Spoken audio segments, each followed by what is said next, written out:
अरे बिमारी में भाई अरे घूमना चालू हो अरे पानी लिया बड़ा बड़ी जोर से पिया झूला कोला ए चिलरी के पापा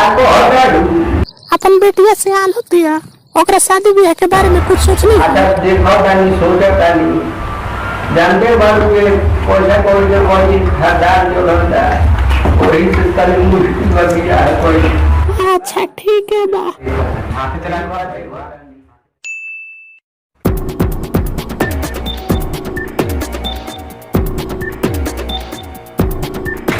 बाप रे बाप का जमाना या कोई बाबू देवर पहले के भौजाई फरा रहरी में एगो हमनी के जमाना रहल है कि भौजाई महतारी समान देवर भाई समान अरे बाप रे बाप का तू करम करत है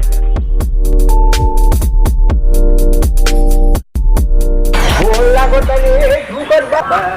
आए बोला को तनी बाबा बोला को तनी का समझ के जमान अरे ठीक बा हां एगो रउआ से काम रहल है हमें से काम वो दोपहरिया में कैसे कैसे बैठ पहले बात नहीं बारा गोरमी बस अरे कोई मत गर्मी के लेके घट हो के बगीचा भागल बानी ये गाड़ा बात हां क्या कहत रे ने कहत तनी का कहत तनी कहत हम के कहि लइका उइका देखले बानी कि ना जे मां अरे लइका तुम देखले ही बानी मार चश्मा बोलो लइके सब के देखे खातिर अच्छा ठीक बताने कोनो लइका उइका बताई ना हमरा बेटी के बियाह करे के बाद अरे मार एक लइका कितना रड़ुआ बना है अभी आ कोई तो लइका चाहिए कोई तो अरे वही में से कोई तो न हो के बढ़िया हो को काम आके खियाओ अपना मेहरारू के बहुत हमरा इतने नहीं चाहिए आए तो बहुत लइका बैठ देख आई करोड़ के फोटो आई देखी फोटो जन लड़का बानू ई आर्मी के तैयारी करेला हई जो लड़का बा इंजीनियरिंग के फर्स्ट ईयर में बावे जननी हई डिप्लोमा करेला हई जन लड़को बानू हई ई सब्जी बेचेला बजरिया को कहा बड़ा तनी को बड़े निकल जाही होता ना महंगा दहेज मंगेला त कहां से दी आई हई लड़का देखी त तनी हई देखी त तनी लौकत नहीं देखना का माल ले लो हई सब तो बाकी सब तो वेटिंग में बैठ लेकिन हई सब ये लगन बानू ये कंफर्म बा ई माने सब बच्चा बच्चा के 500 रुपए डेली का कमा लेला जननी घर कुछ सब्जी लेके चली आवेला अच्छा उहे ठीक बा उहे अपना बाल बच्चा के ले दो और तो जो मन तो कल चल देख लिया और चली हो जा देख ले या लहे जो है के सब तोय को अरे माय हम बानी के चिंता मत करिए मन हम बन के काम हो जाई अरे हम कितना बिया कटवाएंगे हम बिया लगवा दे ठीक बा पंडित जी हम जाता नहीं अभी हले आए ठीक ओ लागो टाइम लगो अरे ये हो करना के बाद होटल में को दिए रोड है वहां के लोग अभी हले जाए एकदम बढ़िया के बात बोला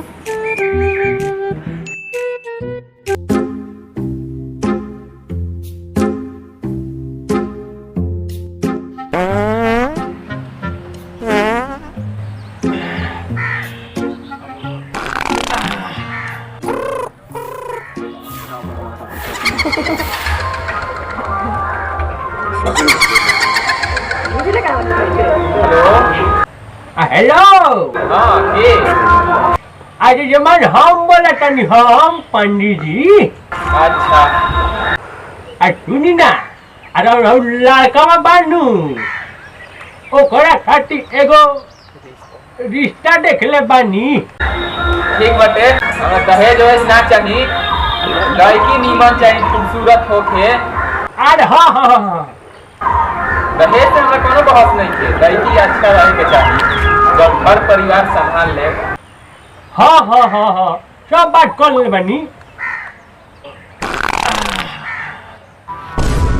कौन सी आवाज करता जी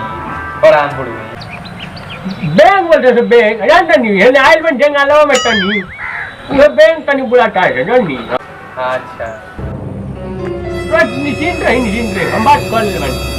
हाँ कल सुबह नहीं आया ठीक बा व्यवस्था रखम हमारे के हाँ हाँ रहो खूब बढ़िया से व्यवस्था हुई है पूछे के का कहते हैं आई तो बहुत हाँ हाँ ठीक बा हाँ हाँ रे वो हो करना अरे का करना रे खाली गोली छोड़ी के फेंक में हो रे अतरा बुझात नहीं है कबई ना रे रुकी बाबूजी एक पे कौन मार दी हां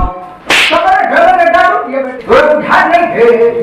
सबरे दारू पिए के को रे मेहरबानी बताए अरे बाबूजी हम दारू पिए थोड़ी कहता नहीं एक पे भाई मारे कहता नहीं ठीक तो कपड़ा पे जल्दी कपड़ा पहने जाओ जल्दी चल लेट हो गई बैठे गाने में हो खाना रे अभी ले तैयार ना होले साथ नहीं बाबूजी हमको बाप में बकलोले रहले चल हे तो जा घटा नोट कर के अना तो बड़ी मार मारे मोही ए बाबूजी जौन कहत त ना हम कर ए कोटी की अभी ले ना बोल कहां बारे दी तब फोन धराओ ना रे गाछ ला पर भराव तो नहीं ते बहुत ड्रामा करता रे बहुत देखी बोलता रे कहले रहनी ना जाके हां मार के पुठा फाड़ दे बहुत बोलता रे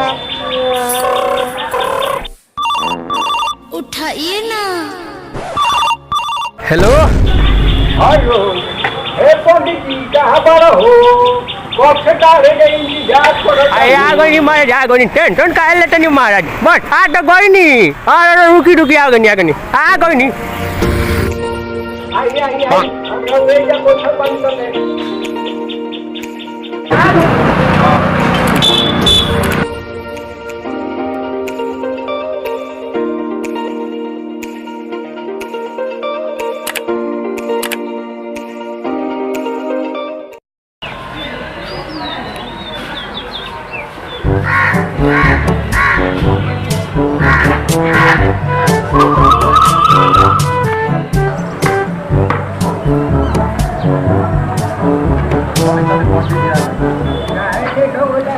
अरे महेश का कोई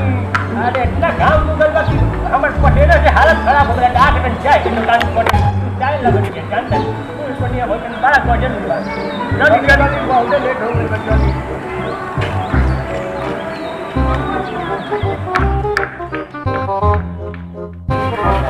हाल बैठे के बाद ठीक बा प्रणाम पंडित जी प्रणाम। बैठी अरे हाँ एक के रौला बैठेला ना जी बैठी काम महाराज ठंडा है के ले कुछियो नहीं मोटा बैठी ठीक बा कुर्सी ठीक बा बैठी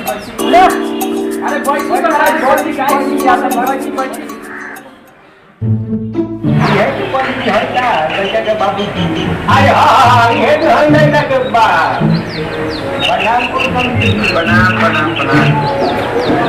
गौरव कॉलर में समाप्त हो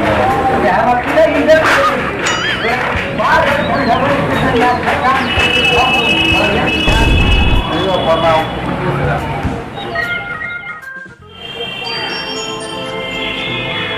लड़का बड़ा संस्कारी बाजी बड़ा हाथ में काटा लागता है जानो तनी सब दिन भर दिन करेला दादा कम ना करेला खाली फूल आवेला हेला चाहे अच्छा बहुत सदिन न पहलवानी खाली लागता फूटल बोतल में पानी लिया बाहर बैठा सर नाश्ता लिया हम लोग के नाश्ता कराओ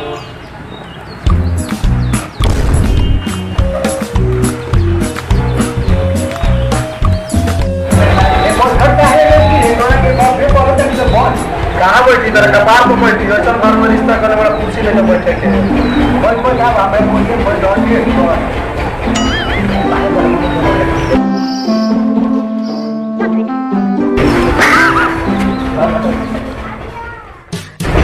आज देखबा बाबूजी आज कौशी मिलल बा अरे फोन अरे खोल बच्चा ओह नो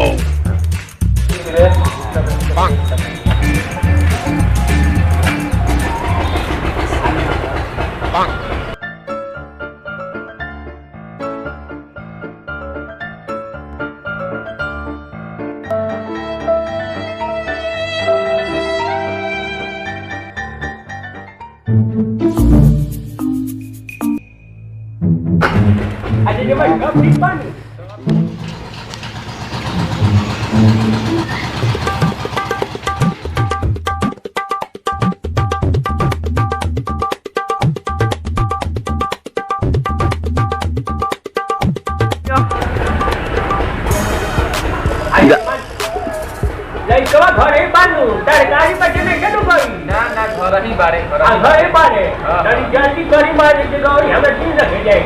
अच्छा ठीक बा बबुआ जान तो देनो तो लइको तैयार भई तैयार कर दिया तो હા તને બાબુ જલ્દી કરી આ મારે એટલે જે હવે તને देखीને મારે સાફ હોય ठीक बा देखो तानी सर ले आओ तो बबुआ के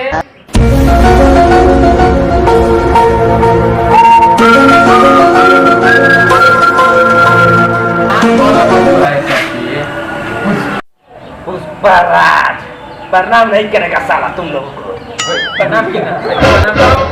प्रणाम करो रे उनका है बेटी अरे वो बिना बिना वो मत ड्रामा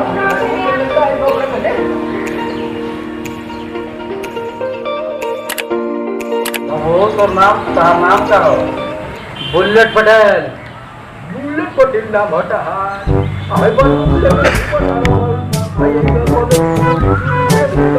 हम बड़े से राजदार है जी रोज आप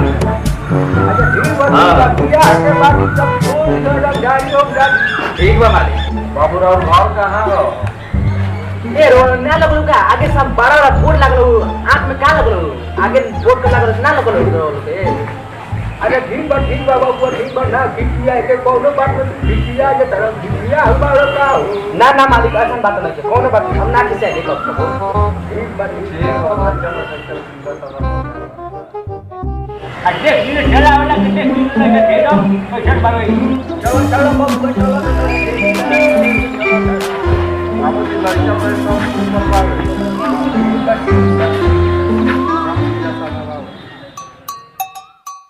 આ જણ પૂછ એક વખત પૂછી લો લગા કે ખાયા બા પૂછી લો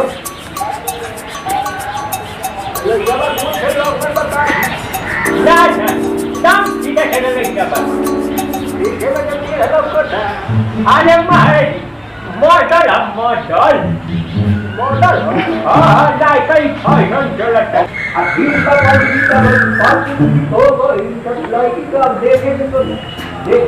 कोई है હા હા હા ઈ બસ સહી બાત કહતાની તને ટાઈમ દેખી તને ચેન્જ મારે તને વિચાર કરી ठीक बा चलिए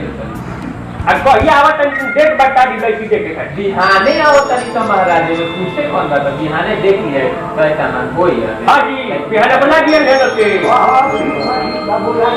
આજે ठीक है चल इसका बिहाने हम सब एक टाइम निकाल के आए करें रोड ना जब मैं जब आई प्रतिभा हाँ हाँ ठीक है ठीक बा चलिए